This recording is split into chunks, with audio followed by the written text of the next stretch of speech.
Ang tatlong Billy Goats at ang lamang lupa.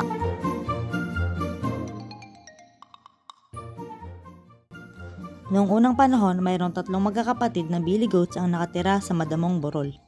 Wala silang amo at wala rin silang mga kaibigan. Nagagawa lahat ng Billy Goat Brothers ang gustuhin nila. Woohoo! Meh! Yippee! Meh! Meh!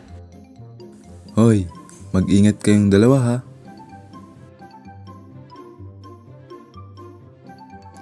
Ito si Little Billy Goat. At ito naman si Middle Billy Goat. At ang huli ay si Big Billy Goat. Ang pinakamalaki at pinakamatanda sa lahat ng Billy Goat. Ako man ang pinakabata, ako naman ang pinakamabilis. Napakabilis niya. Nakakatuwa naman siya. Sinabi mo pa. Ang dalawang nakatatandang kapatid ay mahal na mahal si Little Billy Goat. Kahit napilyo ito at pasaway, maayos lahat ng bagay sa buhay nila.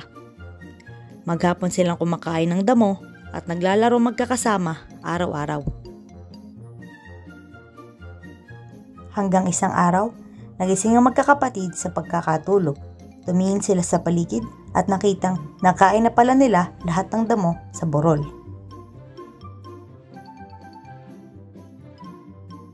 Naku, hindi. Ano ang kakainin natin? Ibig sabihin, mag-iintay pa tayong tumubo ang mga damo? Hindi. Aabutin yun ng 1 linggo. Magugutom tayo pag ganon. Naku, patay na. Ayoko magutom. Gutom na nga ako ngayon eh. Uy bunso, huwag kang mag-alala. Tingnan mo yung paglampas ng ilog. May mga luntian dun na parang may mga malalagong damo. Tama ka. Ang kailangan lang natin gawin ay makatawid ng tulay at maaari na nating kainin ang lahat. Ngunit sadyang delikado ang iniisip nilang pagtawid sa ilalim ng tulay. At alam ng Billy Goat Brothers ang tungkol dito. Dahil sa ilalim ng tulay na kahoy, naninirahan ng isang mabagsik at mabahong lamang lupa. Kumakain ang lamang lupa ng isda para mabuhay. Ngunit nangangarap din ito na balang araw makakahuli rin siya ng kambing at kakainin ito.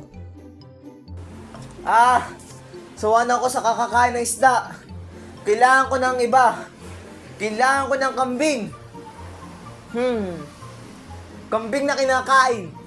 Ha ha ha ha ha ha.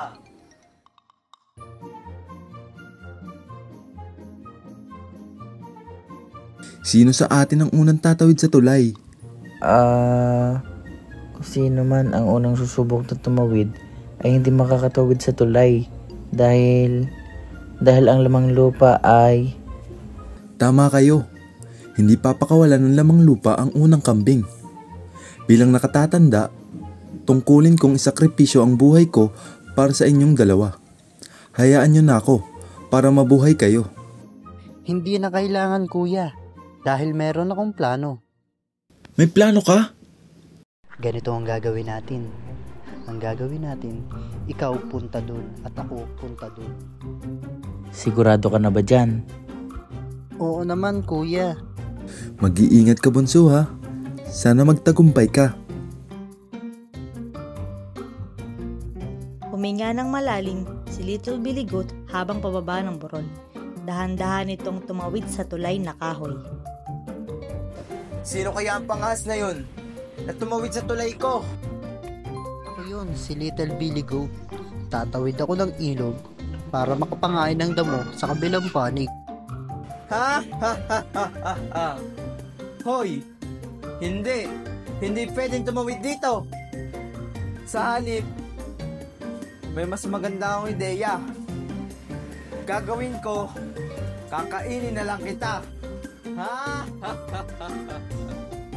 Sa tingin ko, hindi mo ako gugustuhin kainin. Talaga ba? At bakit naman? Kita mo, ako ang pinakamaliit na Billy Goat. Kaya hindi ka mabubusog sa akin. Pero kung maghihintay ka pa ng kaunting oras, darating ang kuya ko na si Middle Billy Goat. Dito mismo sa tulay. Talagang mas malaki siya kaysa sa akin. Nice! Okay, sige. Pwede ka nang tumawid ng tulay. Me.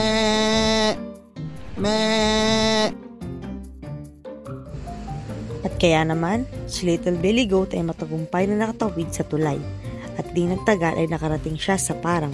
Samantala, sa kabilang panig, nakita ng magkakapatid na ligtas ang kanilang bunso. Me.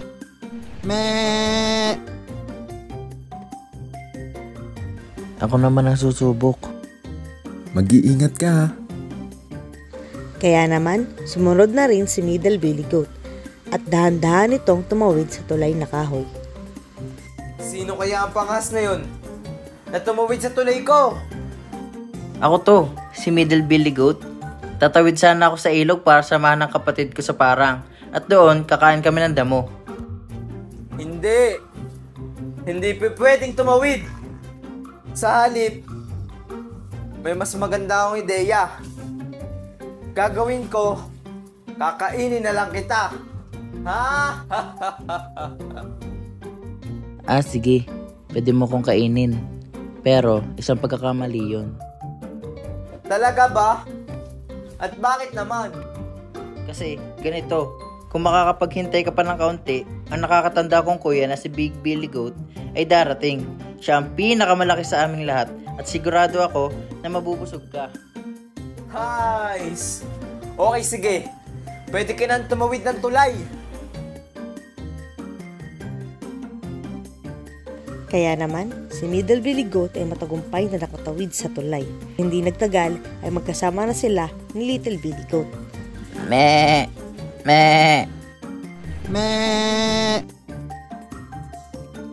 Ngayon, sa tabi ng burol, nakita ni Big Billy Goat ang kanyang mga kapatid na ligtas sa nakatawid ng tulay. Kaya naman, dahan-dahan na din itong tumawid sa tulay na kahoy. Sino kaya ang pangas na yun na tumawid sa tulay ko? Ako to, si Big Billy Goat. Tatawid sana ako sa ilog para samahan ng mga kapatid ko sa parang. At doon, kakain kami ng damo. Hindi ka makakadawid dahil kakainin na kita ngayon.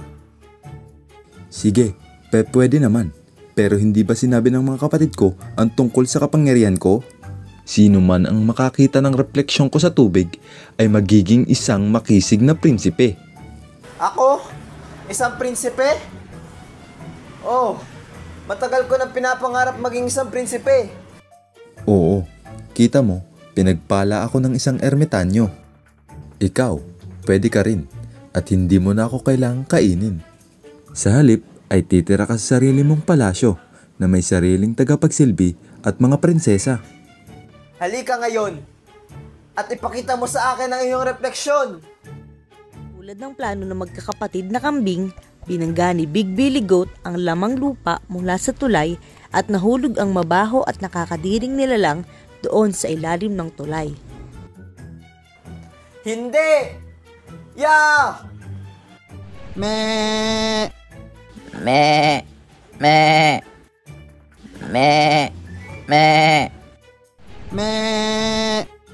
Kaya naman pagkatapos noon ay masayang-masaya si Big Billy Goat na tumawid sa tulay na kahoy para makasama ang kanyang mga kapatid sa parang. At makikita ninyo na masaya silang naninirahan doon at kumakain ng damo sa parang. Tungkol naman sa lamang lupa, hindi na siya nakita pang muli. Ang kanyang kasakiman ay bumalik sa kanya dahil ang kasakiman ang dahilan ng pagkasira ng isa.